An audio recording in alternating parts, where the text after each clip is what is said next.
Muli ay magandang umaga po sa bawat isa. Good morning to everyone.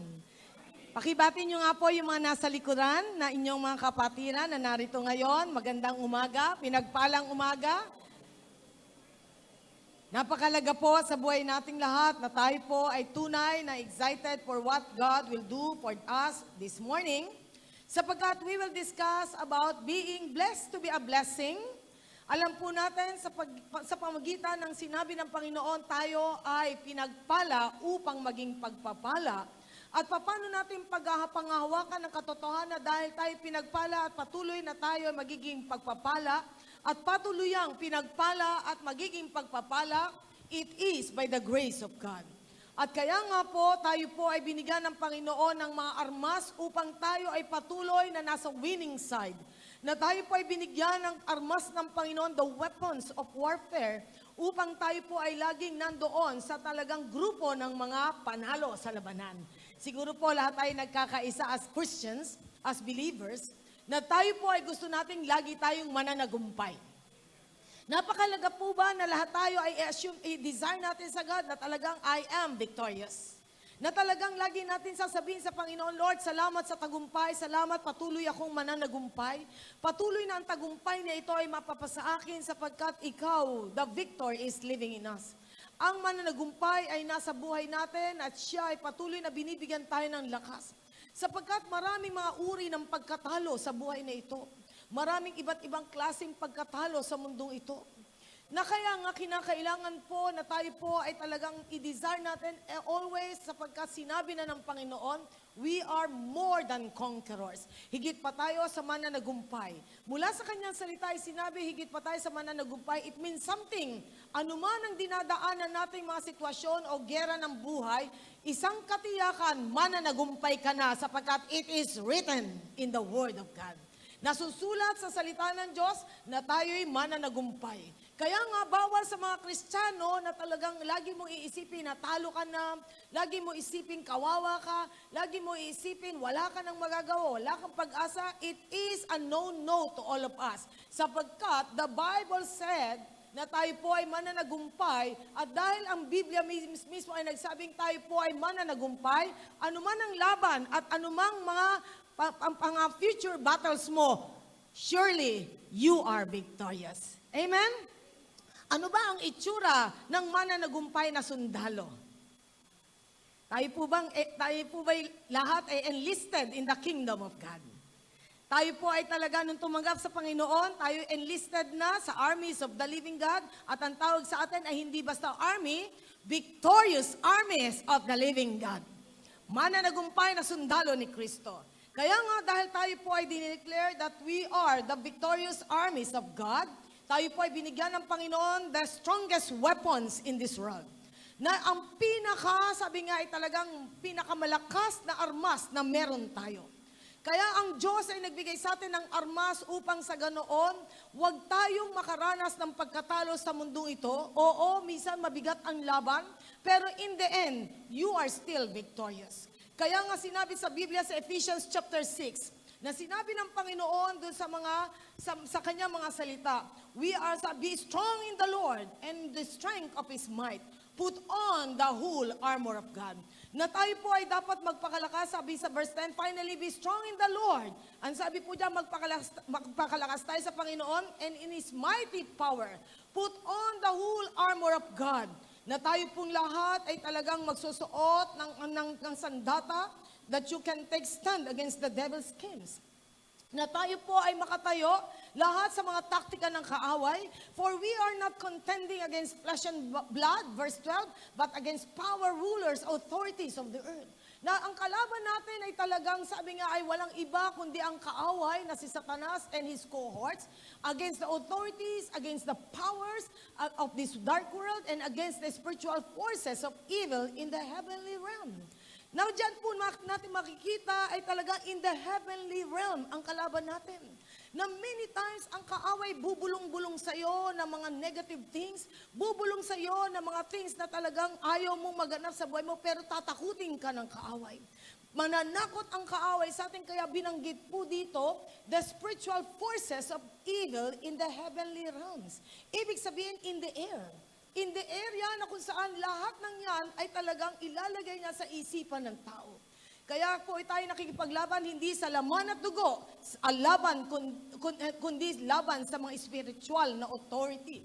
As long that there have been, sabi nga talagang armies and weapons, nations will boast about their power. Ang mga bansa ay talagang habang may mga sundalo, may mga armory ang tao, ang mga bansa po ay talagang magyayabang sa kanilang kapangyarihan.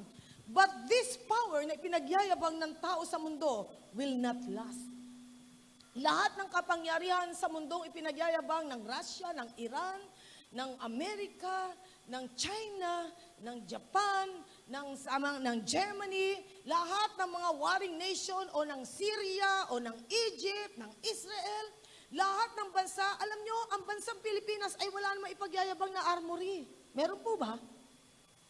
Wala naman tayo ipagyayabang na armory.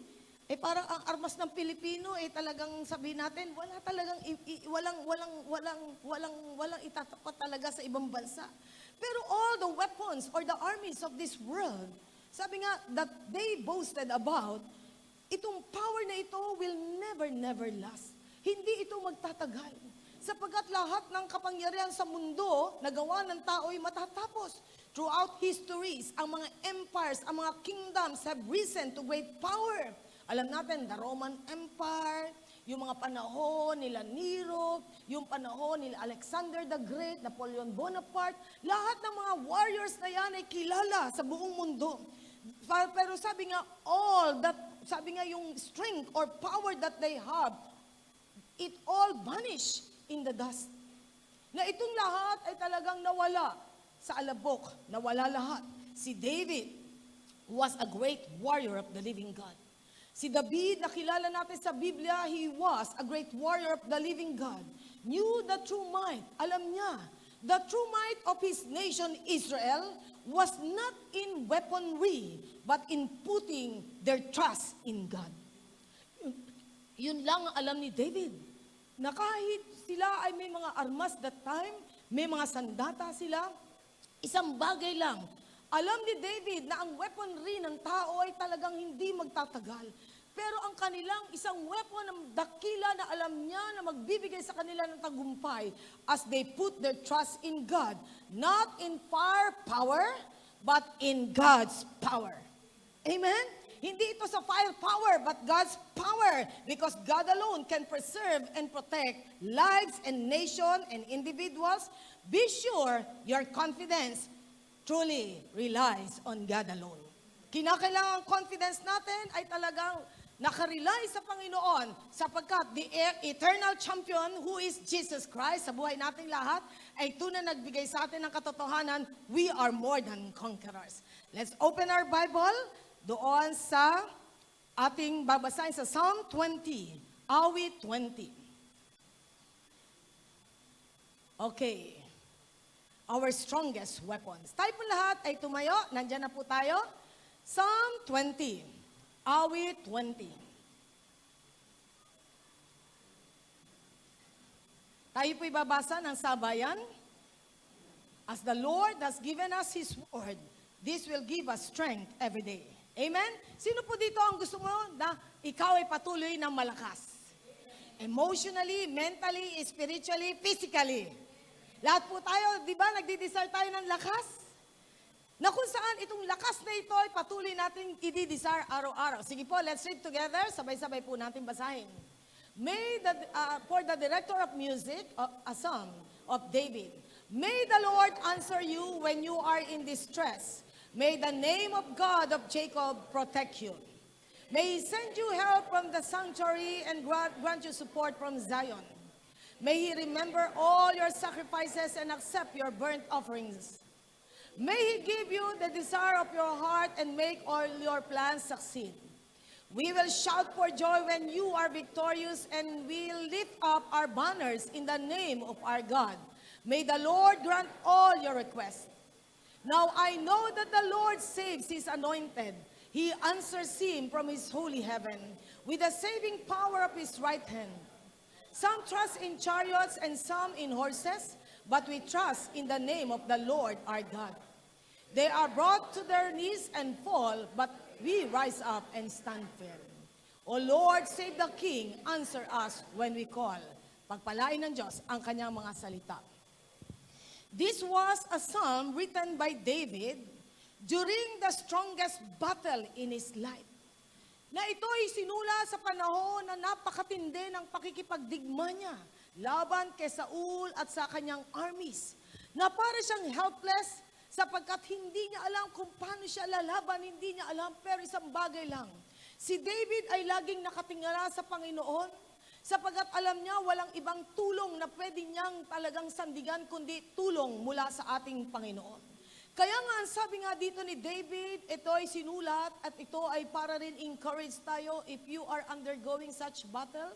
Kung meron man tayong gerang nilalabanan at kung meron tayong gerang hinaharap, the challenge is trust in the Lord. Ito ang hamon sa atin, magtiwala tayo sa Panginoon. Sapagkat kung wala tayong pagtitiwala sa Diyos, walang battle na pagpagtagumpayan natin. Sapagkat alam natin, many times, wala tayong kakayahan sa mga giyera ng buhay. Many times you feel frustrated, you feel so discouraged, sapagkat wala kang so much strength to face your battle. Na para bang minsan ang tingin mo sa giyera mo ay parang higante sa buhay mo. Na minsan ang gerang inaabot sa buhay mo, it can be financial, physical, it can be spiritual, emotional. Na lahat ng mga gerang ito ay para bang nahihirapan kang pagtagumpayan sapagkat you can see your limit. Nakikita mo yung limitasyon mo, nakikita mo yung kahinaan mo, nakikita mo sabi nga, yung parang wala kang kakayahan, na many times you can feel yung inabilities mo, inadequacy mo, na parang wala kang kakayahan, hindi mo kaya. Have you been in a battle na nasabi mo sa sarili mo, Lord, hindi ko po to kaya? Sino po dito meron kang hinarap na gera ng buhay na talagang alam mo, hindi mo kaya? Siguro habang tayo po umiidad, nakikita mo na ang dami-daming gera sa buhay. This could be an unstoppable war or battles in this world. Na many times ikaw ay humaharap na hindi mo alam ang gagawin mo sa mga gerang ito. Na kaya nga tayo pong lahat ay tinuturuan ng Diyos na talagang manampalataya sa Kanya. Ang sabi ni David na which he encouraged every one of us 1,000 years ago, na tayo po ay patuloy na talagang ini-encourage ng Word of God na binanggit dito ni David, may the Lord answer you when you are in distress. What a beautiful prayer. Isang napagandang panalangin na nawa ay tugunin tayo ng Diyos kapag ikaw ay nanlulupaypay. Ikaw ba ay nanlulupaypay minsan? Naranasan niyo na ba yung talagang gipit ka na wala kang source? Ha? Naranasan niyo ba na may karamdaman kayo na parang hindi niyo alam kung ikay gagaling pa? Naranasan niyo ba, emotionally, ikaw ay para bang, sabi nga, battered sa iyong emotion, parang hindi mo alam paano pagagalingin ang iyong pusong nasugatan? Iba't ibang sitwasyon ang inaabot ng tao sa mundong ito. Kaya nga, sabi ni David, may the Lord answer you when you are in distress. Every person in this world, you can experience distressing things in life. These distressing things will lead you to discouragement. Na pwedeng ikaw ay talagang ma-discourage sa mundong ito, kaya nga po, ang mundong ito ay batbat ng talagang bagay na napakabigat sa puso't isipan ng maraming tao. Kaya nga kung ang isip lang nga po ay talagang ipapakita, i-visualize ang isip, may mga taong parang ilang kilong mga problema ang dinadaanan, ang utak niya ay punong-puno na ng problema. Have you seen people na para bang ang utak ay punong-puno, para bang punong-puno ng mga bagay na iniisip? Minsan pag tinitingnan mo ang mukha ng tao, parang mga tao ay ang dami-daming pasanin dinadala sa mundong ito. Nakaka-encounter ba kayo ng ganon? Pag kayo lumalakad, nakakasalubong nyo, pag kayo sumasakay ng jeep, nakakaharap mo, na parang mga tao ay parang bigat na bigat sa pasaning kanilang dinadala. At ito po ay talagang karanasan ng mga tao sa mundo. Hindi mo nga alam yung katabi mo may pasaning dinadala. Hindi mo nga alam yung mga tao na nakasama mo sa buhay ay may mga kanya-kanyang pasaning dinadala. Kaya nga dyan natin makikita na napakahirap ng dinadaanan ng tao sa mundong ito sapagkat living in these last days will not be that easy. Hindi ito joyride. this would be ay talagang struggling time sa ating lahat. But, ito ay isang panalangin, all-time prayer ni David 1,000 years ago, but it is applicable for all of us. May the Lord answer you when you are in distress. Na ito'y tugunin tayo ng Panginoon kapag tayo ay nanlulupaypay. May the name of our God, the God of Jacob, protect you. Do we need protection from heaven? Yes. Para bang wala tayong kasiguruhan sa proteksyon sa mundo ito. Kaya moment by moment, we need God's protection from heaven. May He send you help from His sanctuary and grant you support from Zion. Na tayo subaybay ng Panginoon at may He remember all your sacrifices and accept your burnt offerings. Prayer is your burnt offerings unto God. Ano ang strongest, one of the strongest weapons that God has given us? One, warfare prayers. Warfare prayer ay isa sa mga strongest weapon that God has given us. Hindi just a prayer, na hindi basta ganitong prayer, Lord, bless my family, bless the food, bless my work, bless my promotion, bless my, sabi nga, bless everything sa buhay ko, i-bless mo itong mga taong to. Alam nyo, ito yung mga, sabi nga, ito isang panalangin na madalas nagiging style ng tao. Pero ano yung sinasabi ng warfare prayer? Pag sinabing warfare, what is in your mind? Pag sinabing warfare, gera. Na ibig sabihin, nakikipag-gera tayo. Kanino? Saan? Kanino? Sa principalities of the air. Sapagkat kaya tinawag na warfare prayer ito, kaya ako nilagay po na warfare prayer, it is not just a plain prayer. Ito ay isang panalangin na nakikipagbaka ka, sapagkat every time we pray, there is a warfare. There is a warfare in the heavenlies na kinakailangang manalangin tayo sapagkat alam natin na ang pananalangin natin, ito ay panalangin, may confidence, merong talagang courage as you declare, you believe in what you are saying to the enemy and you believe in what you are saying and pleading to your God. Na hindi basta, Lord, i-bless mo po ganito, i-bless mo po ganito. Hindi. Kundi, Lord, I believe that you are my God. I believe that you will help me in your throne of grace, O God.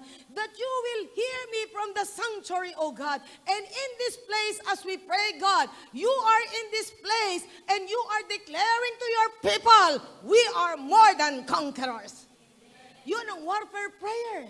Na pakikipagbaka, katulad na nangyari kay Daniel sa book of Daniel, ang sabi ng angel Michael kay Daniel, Daniel, you are highly esteemed by God. As you pray and decided to kneel down before your God, ang sabing gano'n ni Michael the archangel, I was contending, nakikipag-battle ako. Sabi nga dito kay Satan, so for 21, sabi nga talagang 21 days, nag-prayer si Daniel, ganun din ang araw na nakikipagbaka si Michael the Archangel, dito sa kaaway sapagkat pinipigil ni Satanas ang panalangin ni Daniel at pinipigil niya ang pagtugon ng Diyos. Kaya nga, when we pray, it is a warfare. Have you been in a prayer time na talagang kayo'y inantok?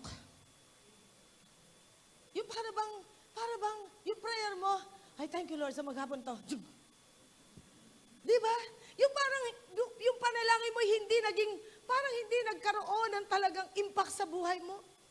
Alam niyo kung bakit? If you will pray, Satan will not like it.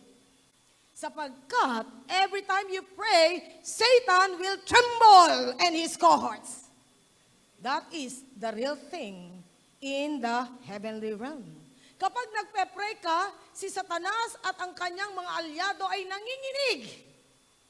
Gusto nyo ba, habang nagpe-pray ka, si Satanas lang ay nakikinig?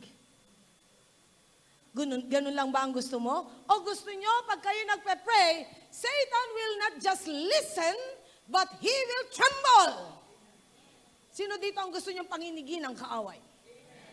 Because there's power in the words na iyong idideklara.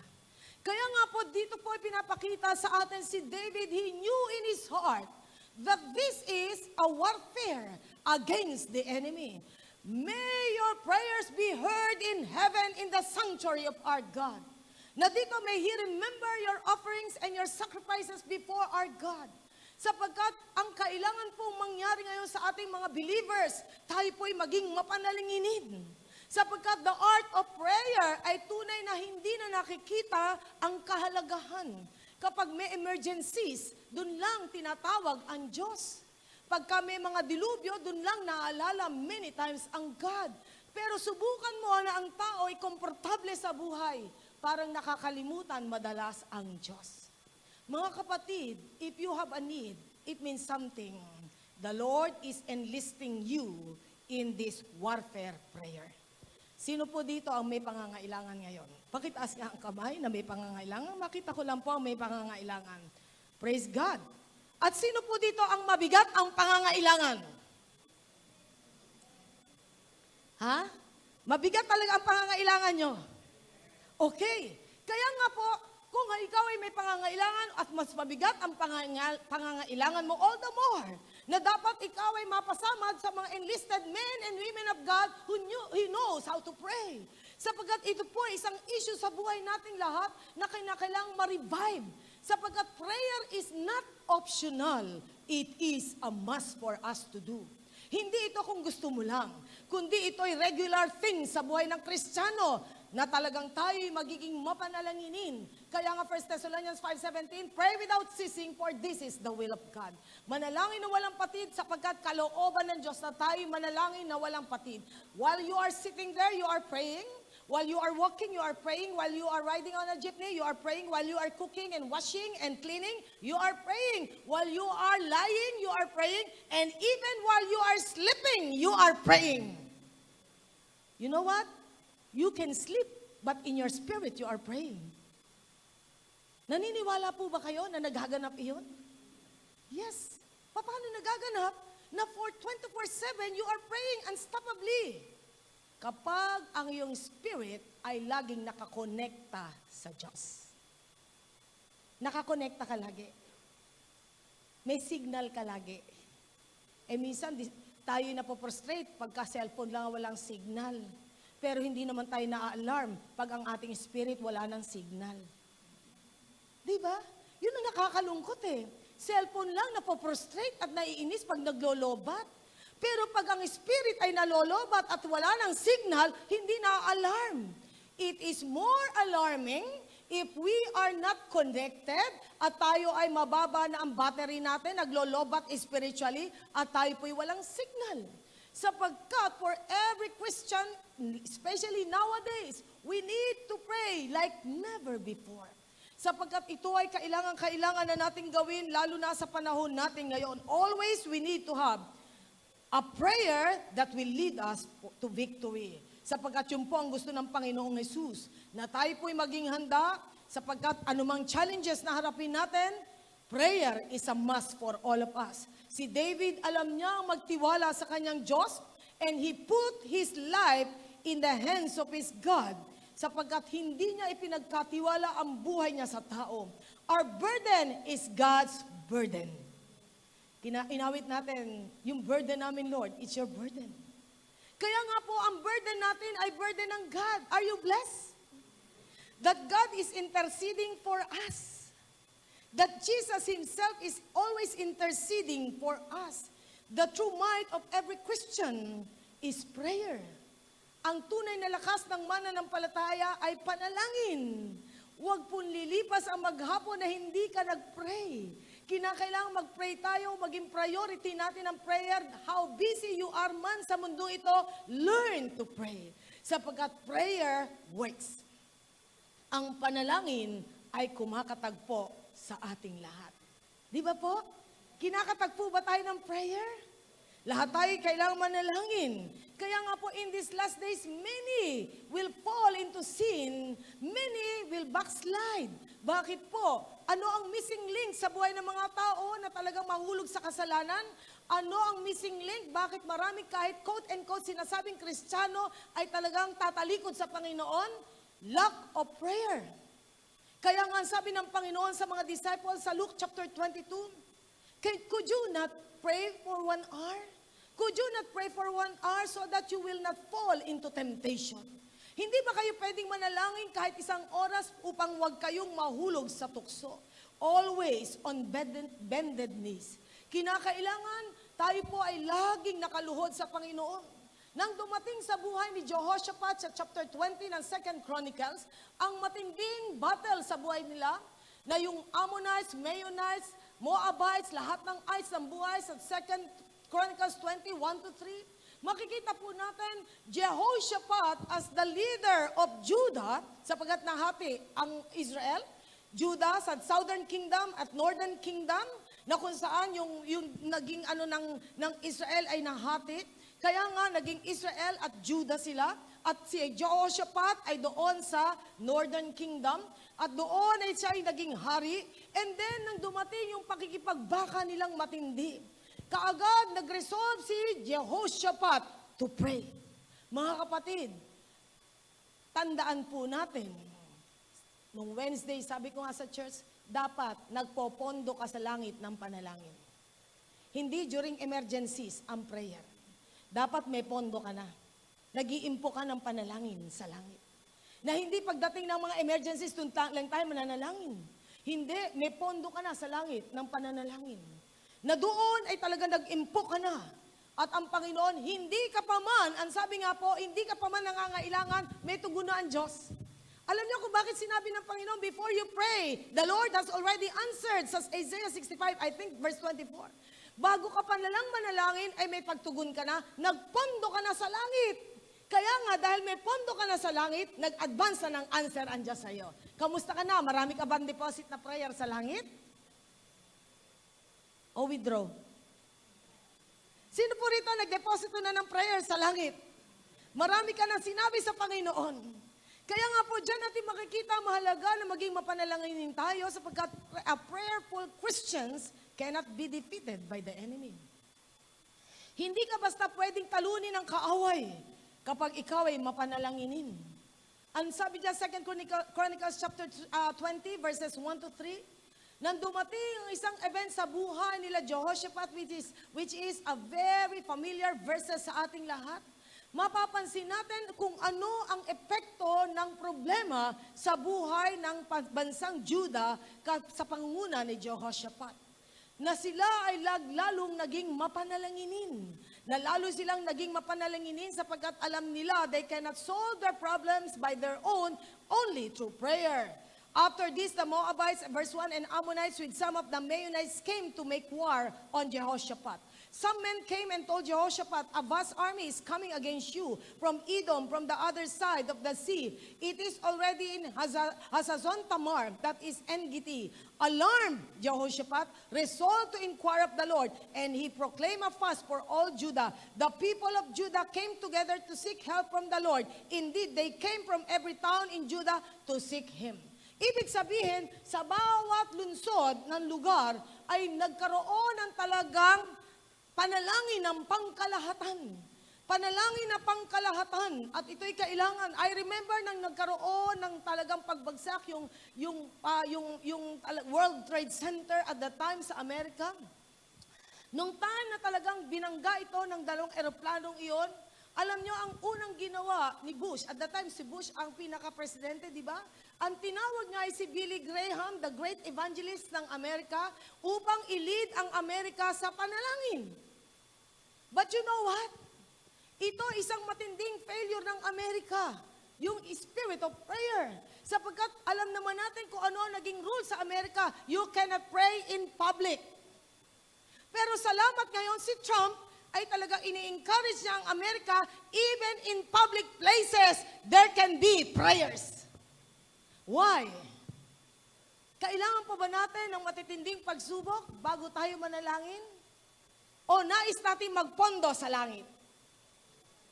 Sino dito ang gusto mo mag-impok ng panalangin sa langit? Tayo po lahat ay dapat mag-impok ng panalangin sa langit. Prayer is a time to get serious with God. Panahon na seryoso tayo sa Diyos. Are we serious? Tayo ba'y seryoso sa Diyos? Sino po dito? Seryoso sa Diyos. Tayo po lahat ay magsiseryoso sa Diyos. It is not just a serious time to God. prayer is also seeking God's favor. Talagang isisik natin ang pabor ng Panginoon, and prayer is also acknowledging God's sovereignty over your life. Yung pagiging Diyos niya sa buhay nating lahat, the sovereignty of our God over your current situation. And prayer is professing our complete trust in God. Na talagang nagtitiwala tayo sa Panginoon, at the same time, ito ay isang kahulugan na prayer is always na tayo po ay naniniwala na tayo po i-rescue ng ating Panginoon. Naniniwala po kayo? The best rescuer is God? Ha? Walang ibang magre-rescue sa atin kundi ang Panginoon. Kaya sinabi dito sa verse 15 ng 2 Chronicles 20, sabi po dito ni Jehaziel dito kay Jehoshaphat. He said, "Listen, King Jehoshaphat, and all who live in Judah and Jerusalem, this is what the Lord says to you. Do not be afraid or discouraged. Huwag kang matakot at huwag kang manlupaypay because of this vast army. For the battle is not yours, but God's." Amen? Masarap ba yung gera? Na alam mo, ang gera mo ay gera ng Diyos? Do you believe that your battle is not your battle anymore? It is the Lord's battle. Gera ng Diyos ito. Kung ito'y gera ng Diyos, ano na ang gagawin mo? Trust God. Pagtiwalaan natin ang Panginoon. Ano man hinaharap natin, hayaan natin ang Panginoon ang kumatagpo. Kaya nga po dito sa bansang Judah, they knew the power of prayer sa panguna ni Jehoshaphat. Never they will do any battle without prayer. Hindi sila susugod sa gera ng walang panalangin. Always a protocol nila. Every battle there must be prayer. Kaya nga, why? Why we need prayer in every battle? When we pray, remember, when we pray, we allow God to step ahead of us. Kapag tayo nananalangin, inahayaan natin ang Diyos ay mag-step forward ahead of us. Kung halimbawa humaharap ka sa kaaway at alam mo, nasa harapan mo ang Panginoong Jesus. Ano ngayon ang damdamin mo habang ikaw ay nakikipaglaban? Nasa harapan ng Diyos, nauna siya sa'yo. Andito siya, andito tayo. Ano ang damdamin na nakikipaglaban? Ha? Secured ka, di ba? Na alam mo, nandyan ang iyong tatay sa langit. Na hindi ka kakabahan.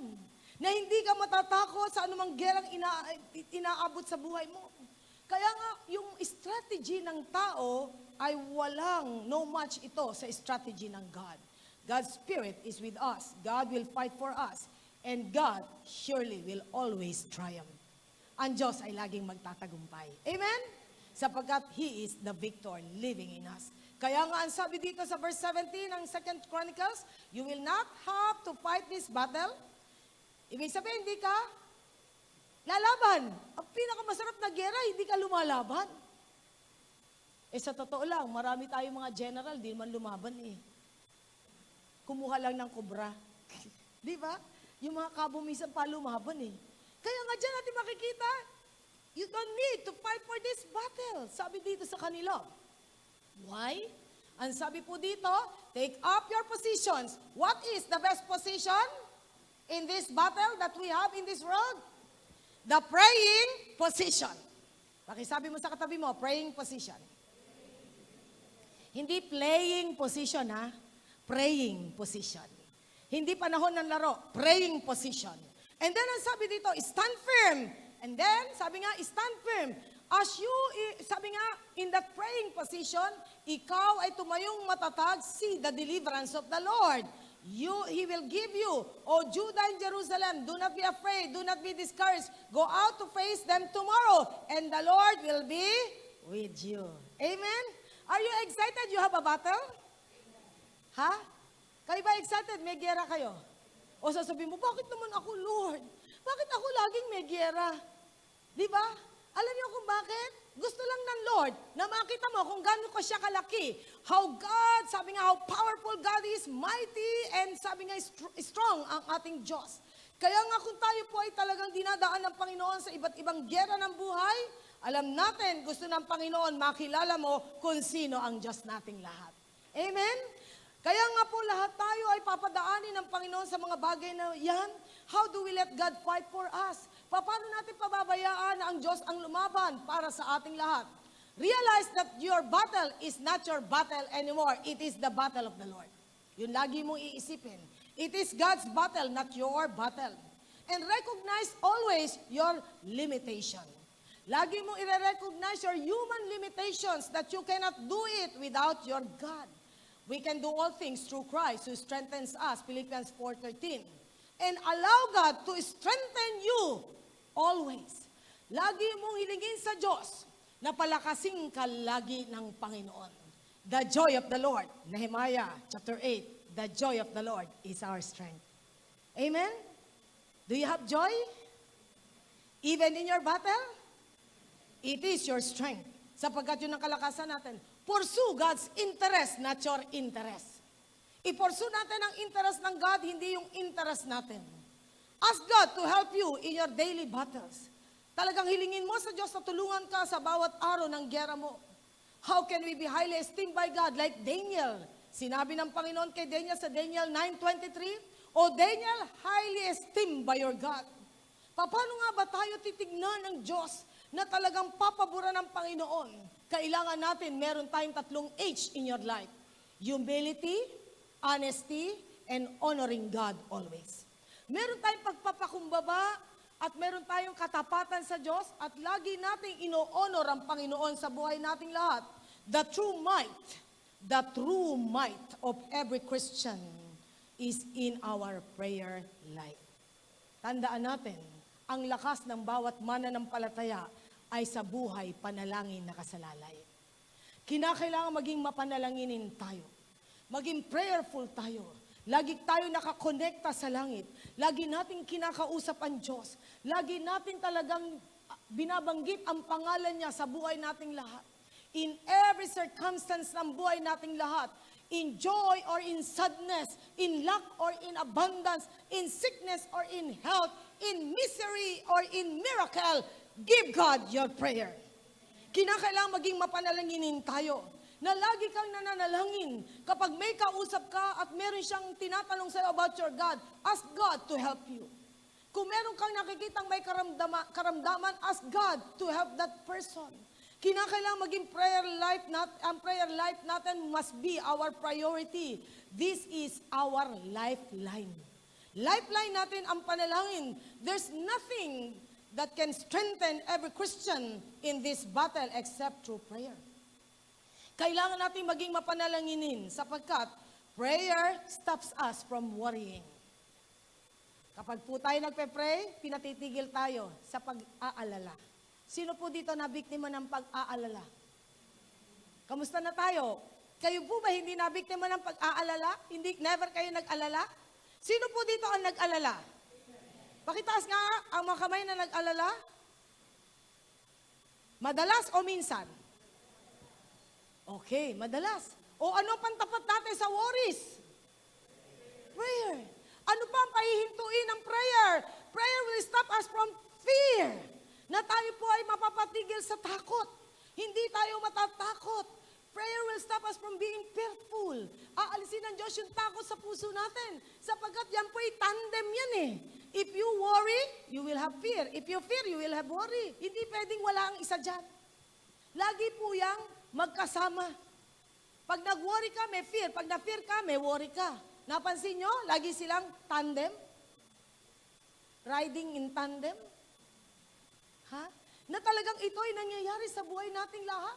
Kaya nga kinakailangan na tayo'y magkaroon ng isang puso na marunong laging mag-pray. Prayer will lift up our spirit to our God. Itataas natin ang ating espiritu sa Diyos at ito ay magtataboy ng lahat ng takot at pag-aalala sapagkat the Lord has given us this heavenly weapon that will deliver us from all the works of the enemy. Psalm 18 verse 6, Psalm 18 verse 6, sabi po dyan sa awit 18 verse 6. Sa awit 18 verse 6, napakalino po ng sinasabi ng Biblia na sinabi rin na sa atin ni David paano talaga siya ay nakikipaglaban sa giyera ng buhay. 18 verse 6, ang sabi po dito ni David, okay, Ang sabi niya, in my distress, I called to the Lord. I cried to my God for help.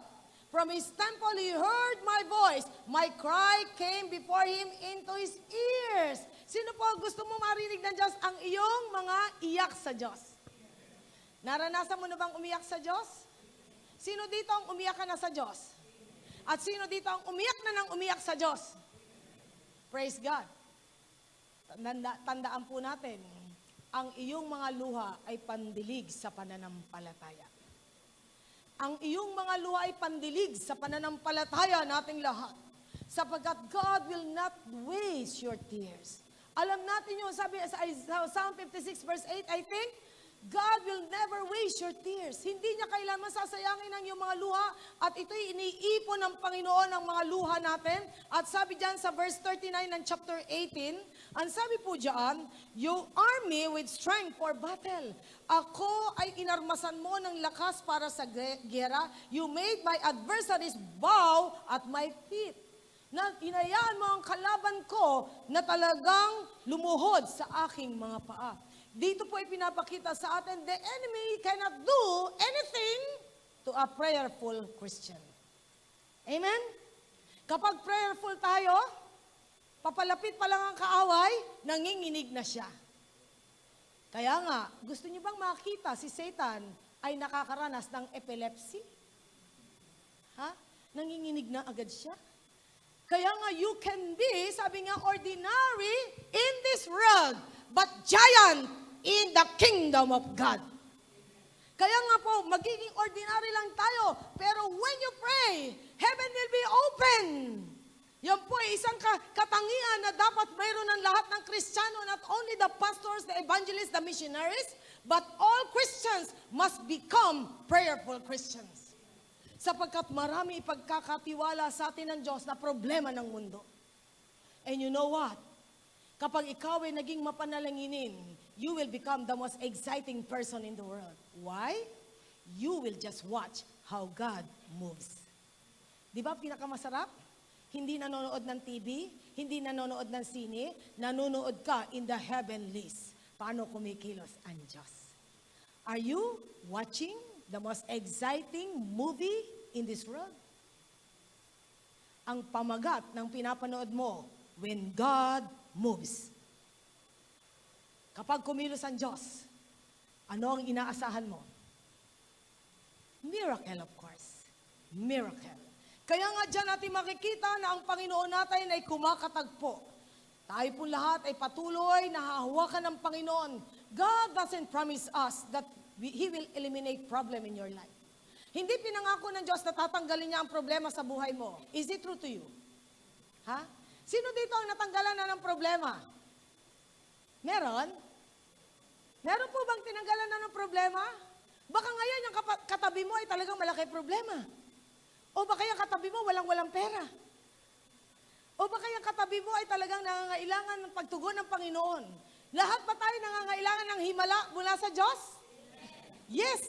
Kaya nga, na ibig sabihin dito, hindi niya tinatanggal at hindi niya pinangako na tatanggalin niya ang lahat ng problema. Bakit? If He gave us no rough roads to walk, no mountains to climb, no battles to fight, we will not grow and use our powerful weapon. If we have no rough roads, no mountain to climb, no battle to fight, we will not use our weapon and we will not grow. Gusto ng Diyos lumago tayo. Gusto ng Diyos gamitin natin ang ating mga armas. Surely, He stands beside us. Siya'y nakatayo katabi mo. He teaches us. He strengthens us. At sa pagharap natin sa trouble, there is hope, there is faith, there is courage because God is for us. Amen?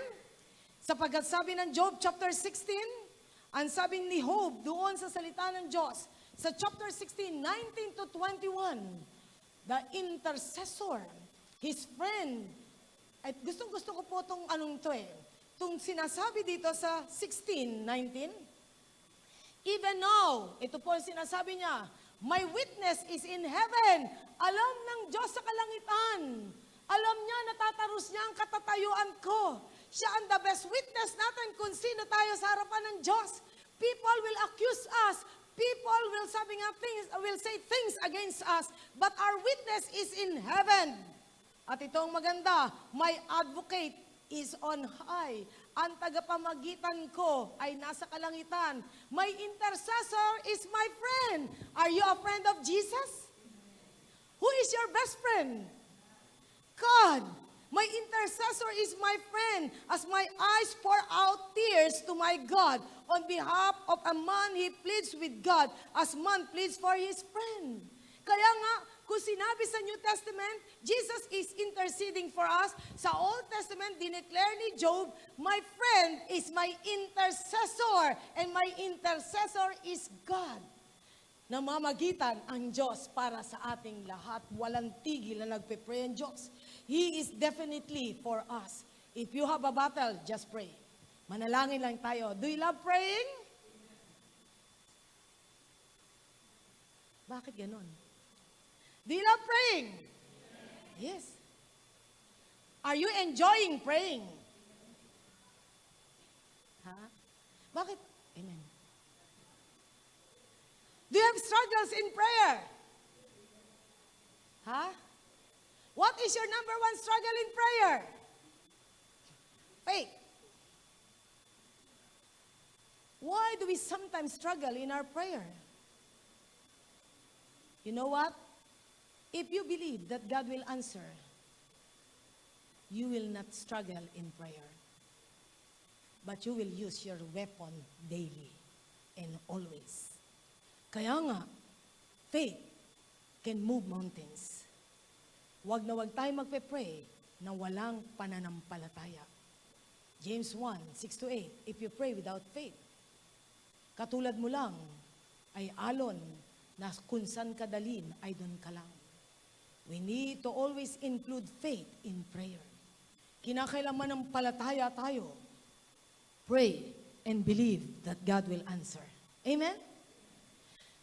Dito po ay pinapakita sa atin na kinakailangan na tayo'y manampalataya na tunay na tutugon ng Diyos. And number 2, ang sabi ni David Jaan, sa verse 4, may He give you the desires of your heart. Do you have desires in your heart? Sino po dito may mga desires sa puso mo? Ang desire pa sa puso ay natatapos? Ha? O patuluyan may mga desire ka sa puso mo na maganap sa buhay mo, sa pamilya mo, sa church, sa nation natin. Hindi natatapos yan. Even yung pinakamatandang tao sa mundong ito may desire pa rin na gusto niyang maganap para sa kanyang buhay, pamilya, sa church, sa nation. May He give you the desire of your heart and make all your plans succeed. Do you want your plans to succeed? Sino dito maraming plano? Sino dito maraming plano at bokya? Ha?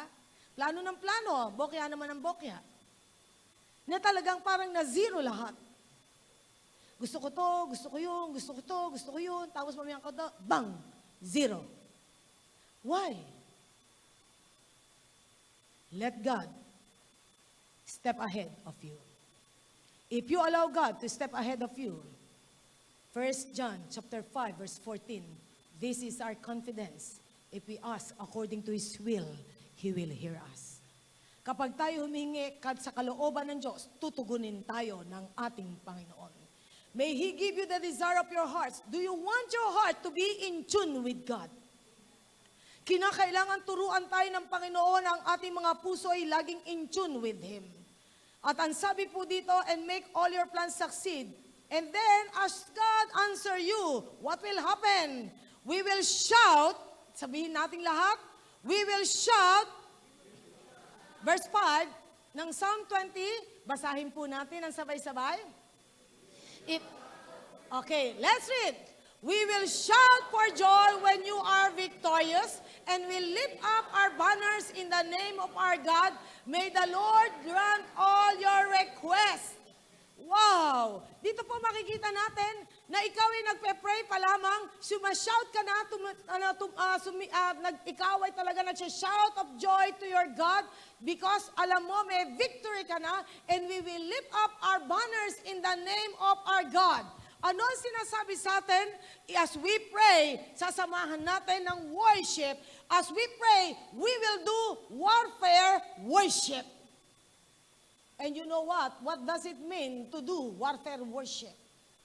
As you shout to the Lord, and as you worship to the Lord, you have that assurance of answer from heaven. Sapagkat napakalaga na tayo po ay talagang meron ng talagang assurance na ang Diyos ay talagang sinasamba natin, makapangyarihan Diyos tutugon sa atin. The truth remains, there is power in worship. Ang katotohanan ay nananatili, may kapangyarihan ng pagsamba ng kanyang mga anak.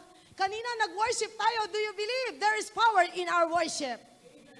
Na ang kalangitan ay bumukas dahil tayo sumamba sa ating Panginoon. Na tunay na ang Panginoon ay kumikilos, there is a commotion in the heavenly realm kapag tayo sumasamba. When we do worship, we declare the attributes of our God, who God is in your life.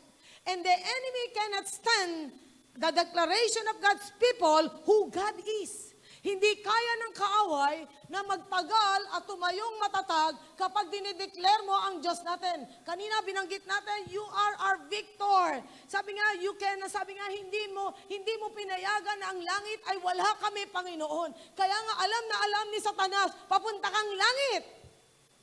At dahil ikay papuntang langit, galit na galit si Satanas sa mga papuntang langit dahil ang may-ari ng langit ay Diyos. Kalaban siya ng Diyos. At dahil ikay papuntang langit, kaya ka papuntang langit, tinanggap mo si Jesucristo bilang Panginoon, tagapagligtas ng iyong buhay. And as you receive Jesus Christ as your Lord and Savior, at the time that you receive Jesus Christ as your Lord and Savior, you declare war against Satan, and Satan is against you. And the Lord is telling to Satan, Satan, I rebuke you. Nasa Zechariah 3 yan. Nire-rebuke agad ng Diyos si Satanas. Kaya nga dyan natin makikita napakalaga sa buhay nating lahat. Alam natin where we position ourselves. Pakisabi mo nga, ako'y anak ng Diyos. Pinagpala ng Diyos. Na ito isang mahalagang declaration as we do our worship. We declare who God is in our life. Dinideklara natin kung sino ang Diyos sa buhay nating lahat. Katulad ng sinabi ni Jehoshaphat sa 20, doon ay sinabi niya sa 20 verse 18 to 19, ang sabi ni Jehoshaphat sa 18 to 19 ng 20, Jehoshaphat bowed with his face to the ground, and all the people of Judah and Jerusalem fell down in worship before the Lord.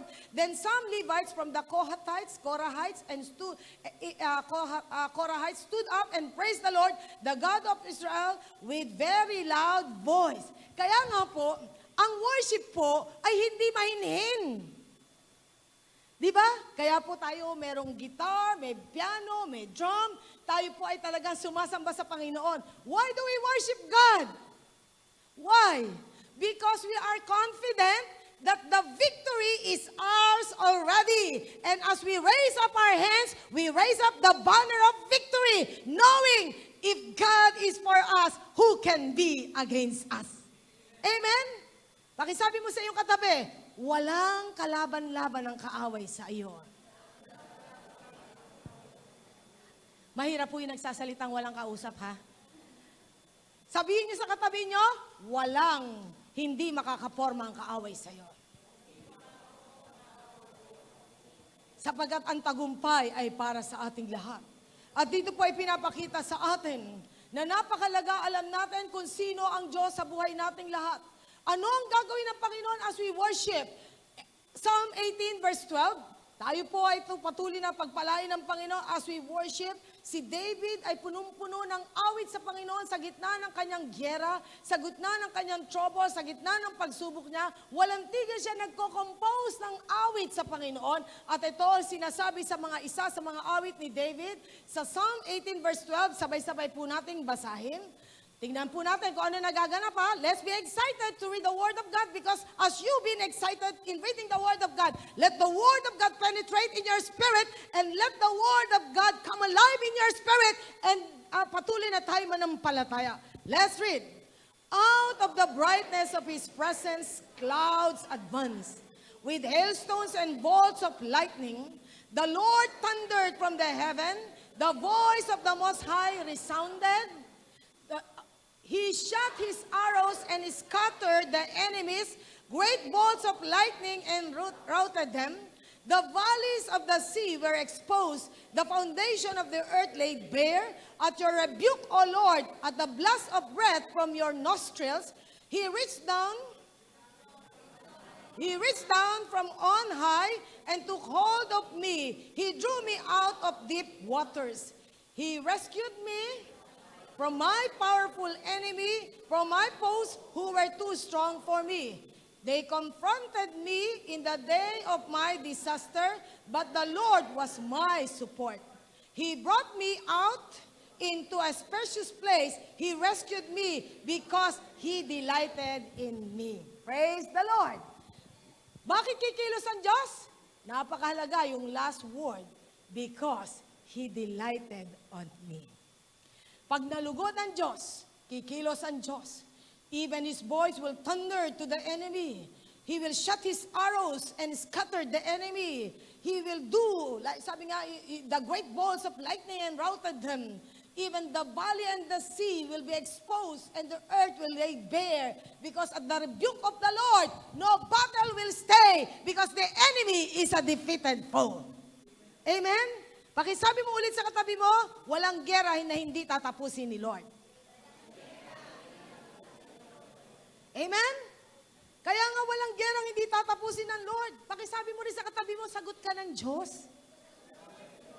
Huwag na tayo mag-alala, sagot tayo ng Panginoon. Alam ng Panginoon ang gagawin niya. Just, sabi nga, use your weapon, the warfare worship na dapat na gamitin natin every day. God moves and God works. Our worship is significant in heaven. Kapag po tayo nagwo-worship, it is so significant in heaven. As we start to bring praise and worship unto our God, heaven starts to open. Ang langit ay bumubukas. Ang langit ay bumubukas. Tindihan niyo po ang sinasabi sa Isaiah 30 verse 32. Isaiah 30 verse 32. Alam niyo, ang ganda-ganda nitong verse na ito. Habang kayo nagwo-worship, tandaan niyo po ang verse na ito, ha? Habang tayo nagwo-worship, Isaiah 30 verse 32. As we do worship, ito po ang sinasabi ng Bible. Let's read.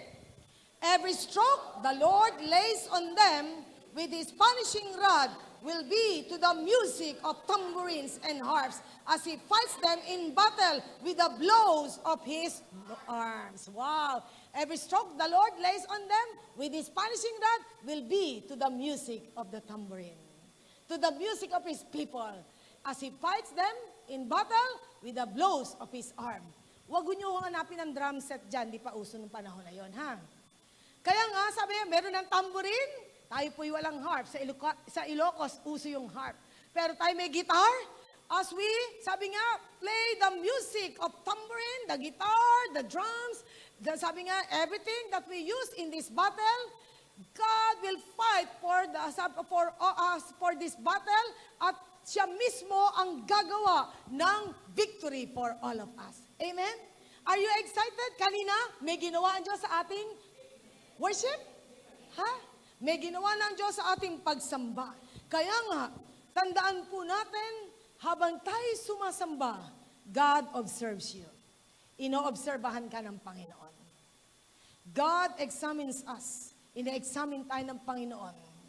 Kung tayo talagang sumasamba sa Kanya, will you glorify God with your worship? Nang sabi nga dito, nangyayari ang lahat na ito because the Lord is so pleased with us. He is alive and is able to do mighty deeds for all of us who loves His holy presence. Do you love the presence of the Lord? Wala nang pinakamasarap kundi presensya ng Lord. Di ba? Wala na kaya si Moses yung sinabi ng Lord, yung mga taksil na Israelitang yan, ang sabi ng Panginoon, iiwanan ko na kayo. Anghel ko na lang ang sasama sa inyo sa inyong pagpasok sa promised land. Alam niyo, sabi ni Moses, Lord, kung anghel mo na lang ang sasama sa amin, huwag mo na pong ituloy ang plano mo. Nasa Exodus 32, huwag na po, Panginoon. If you will not come with us, Lord, never mind the promised land. Hindi ako interesado diyan. Ano ang sabi ni Moses sa Lord? Lord, there is only one thing that I desire. Show me now your glory, Lord. Ipakita mo sa akin ang kaluwalhatian mo. Show me now your presence, O Lord. Ipakita mo sa akin ang presensya mo and Let me know your ways, O God. Hayaan mong malaman ko ang panukala mo, Panginoon. It is written in Exodus 32. And because Moses pleased the heart of God, ang sabi ng God, you will see my back. Dadaan ako sa iyong harapan. Mga kapatid, sino dito ang gusto niyong dumaan ng Diyos ngayon? Gusto niyo bang dumaan ng Lord sa lugar na ito? O gusto niyo, this would be His habitation? He will not just pass by on this place, but this would be His habitation. He will habitate in this place because God inhabits the praises of His people. Napakalaga sa buhay nating lahat as a church. He observes you and me and He examines us all. The God of the Bible is a unique God. Ang Diyos ng Biblia ay kakaibang Diyos sa buhay nating lahat. He is alive and able to do mighty things in the life of His people because you love His presence. The Lord alone is worthy of our praises and glory belongs to God alone. Kaya nga the Lord alone, siya lang ang dapat maitaas sa buhay natin as a church. Kaya sa buhay po nating lahat, ito ay tunay na hinahangad ng Panginoon for all of us. Revelation 4:11. Ang sabi ng Pahayag 4:11, ito po ang sinasabi sa Pahayag 4:11, as John the Beloved saw the worship of the angels. Ang sabi, ito ang sinasabi ng mga angel, you are worthy, our Lord and God, to receive glory and honor and power, for you created all things, and by your will they were created and have their being. Yan po ang sinasabi ng mga angels, you are worthy, O God, to sabi of glory and honor and power. Glory, honor, and power belongs to God alone. Kaya nga po lahat tayo talagang ibibigay natin ng kaluwalhatian lagi sa ating Panginoon. Warfare worship is an expression of our faith and love to God. Every time we do worship, it is an expression of our faith and love to our God. In the midst of great storms in your life, you have faith. You have love for God. Maraming mga tao, pag may trial, tumatalikod sa Diyos. Maraming mga tao, I remember, there was a situation na sinabi talaga ng Diyos sa akin at that time. Nung time na merong isang tragedy na nangyari sa buhay ng tao, namatay ang asawa niya. Habang nandun sa wake, habang nakaburo lang asawa niya, ito ang sinabi ng Diyos. Habang ako'y nakatingin sa kanya at nakaharap siya doon sa atol, nakatayo siya, very vivid ang voice ng God. Tatalikod sa akin yan. Yun ang word ng God sa akin. Tatalikod ang taong yan sa akin. Years pass by, lumipas sa mga panahon.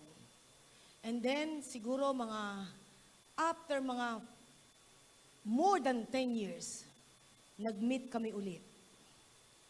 At sa time na yon, kinausap ko siya in that room, sa kanyang bedroom.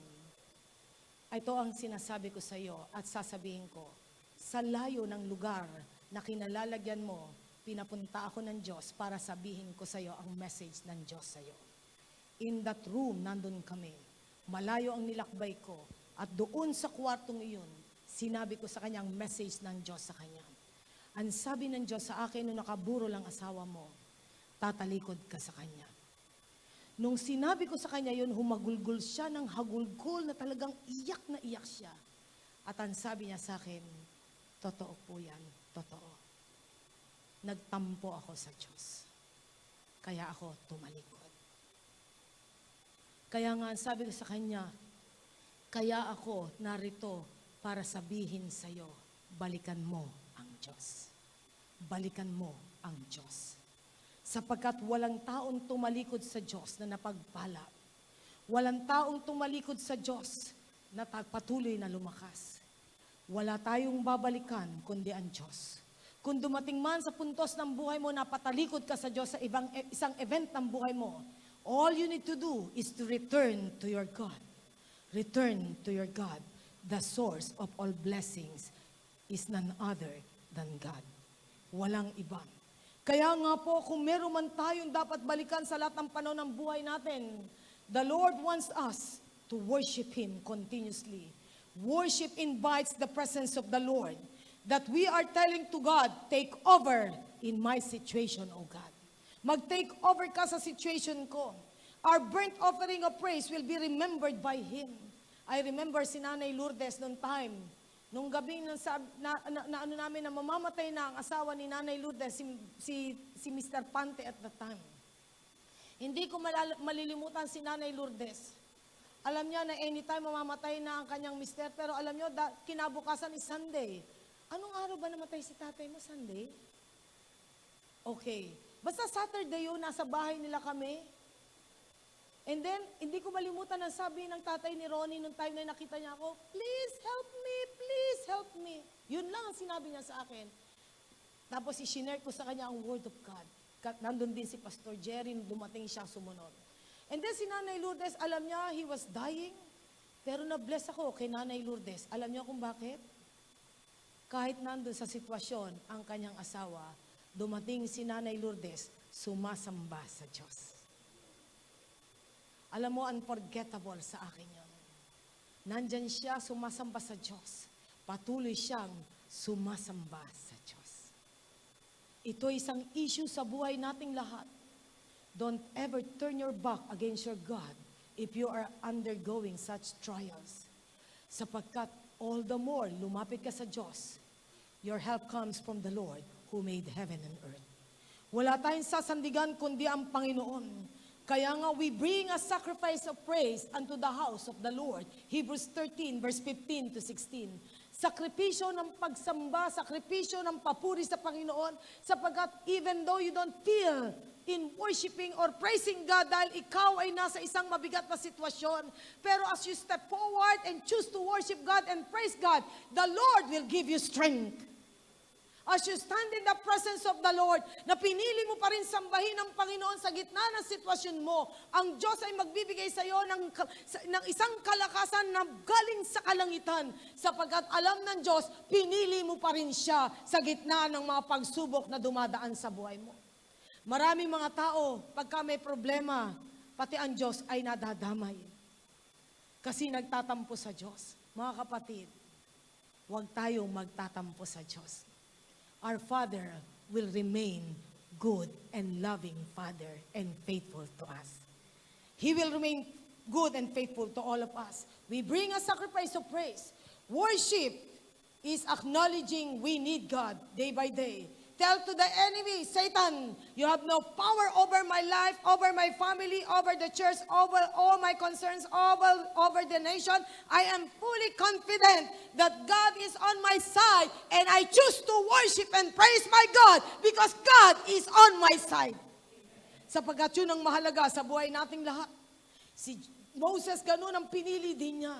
Knowing God is our deliverer, our victory, our victorious warrior, our eternal champion. Even though you are in great trouble, ang sabi nga ni Habakkuk, though the fig tree failed to blossom, Habakkuk 3:17, kahit ang puno ng igos ay hindi magbunga, kahit ang puno ng mga bagay nito ay hindi magkaroon ng mga bunga, but I will choose to praise my God.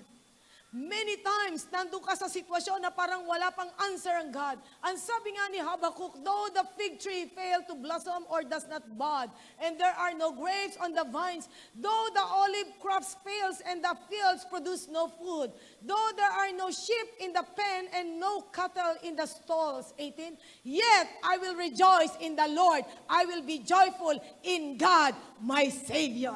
Amen? Hindi mo pa man tinatanggap ang pagpapala, pinili mong sambahin ang Panginoon at purihin ang Diyos, huwag kang magtaka, ang pagpapala'y darating sa iyo. Amen? Hindi nakataka-taka yun, darating sa iyo. Sapagkat pinili mo pa rin sambahin ng Diyos. And one of our strongest weapon in this world is thanksgiving. Magpasalamat ka. Kaya nga, habang ikaw'y nagpe-pray, habang ikaw'y nagwo-worship, may sinabi sa Philippians 4:6 and 7, have no anxiety about anything but in everything by prayer and supplication with thanksgiving. Let your requests be made known to God.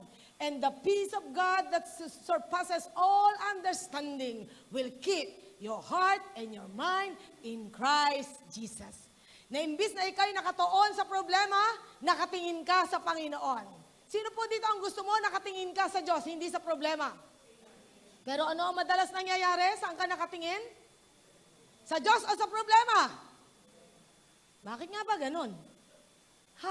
Sabi ng Biblia, have no anxiety about anything. Huwag kang magulumihanan sa lahat ng bagay, kundi ang lahat ng bagay dalin mo sa panalangin na may pananampalataya at pasasalamat at ang di malirip na kapayapaan ng Diyos ay sa ating lahat.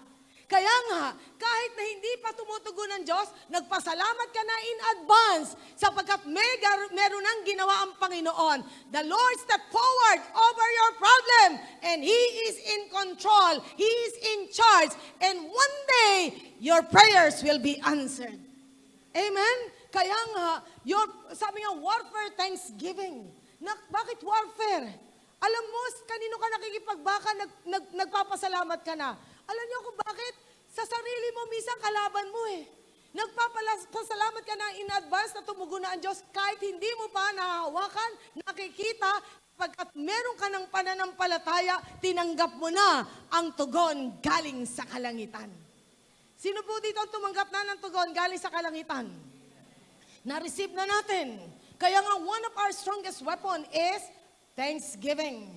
In advance, we give our thanksgiving to God. Our enemy is a defeated foe. Our God has already, moved forward to attack the enemy that will hinder your blessings through the cross. The Lord declared, you are my beloved, the blessed people of the living God. Tayo pinagpala ng Panginoon sapagkat the enemy has no power over His church. Even the gates, Matthew chapter 16 verse 18 to 19, even the gates of Hades, the gates of hell cannot prevail against the church of the living God. Na kahit, sabi nga, ang pintuan ng impyerno ay hindi makakahadlang sa church of the living God. Sapagkat ang Diyos na nagpapala sa kanyang church, no weapon of the enemy shall prosper against the church of the living God. Against the church of the living God. And whatever you bind on earth will be bound in heaven, and whatever you loose on earth will be loose in heaven. The keys are in your hand. The Lord has given us the keys. Let the power from on high envelop you, your family, and the church. Amen? Kaya ba tayo yakapin ng kapangyarihan ng kalangitan? God is the anchor, the author of your life. Remember the 2A in your life, double A in your life. The author and the anchor. Lagyan pa natin ng triple A. What? The assurance in your life. Ano yung triple A na meron ka? The author, the anchor, and the assurance in your life. Kaya nga, lahat ng A's na yan in your life ay meron tayo. We have a beautiful story to tell in this world because victory and deliverance is for all of us. You will finish well. You will finish well. I will finish well. All of us will finish well. Philippians 1:6. He who begun a good work in us, He will be able to finish it. Tatapusin ng Diyos ang inumpisahan niya. He who started a good work in us, He will be able to finish it. When God starts a project, He is responsible to complete it. Kapag inumpisahan na ng Diyos ang project, responsable ang Diyos na tapusin ito. We will continue in grace and we will finish in grace.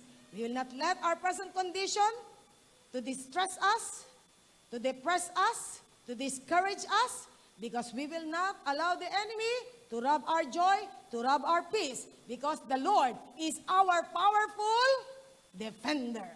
Our God is our powerful defender. Our God is on our side. The judge is the Father of all believers. Jesus, our defense attorney. And the church is the accused defendant. The prosecuting attorney is Satan. But God has already declared in Zechariah chapter 3, verse 1 and 2, I rebuke you, Satan. Sabihin din ng mga anak ng Diyos, I rebuke you, Satan. You have no power and authority over my life, my family, the church, and this nation. We declare victory in Jesus. Kayo po lahat ay tumayo. Napakalaga po na alam natin, we have victory in Jesus. Ang kapangyarihan ng Diyos ay bumabalot sa buhay ng bawat isa. Are you in distress, discouraged, depressed? Remember, victory is ours. Ang tagumpay ay sa ating lahat.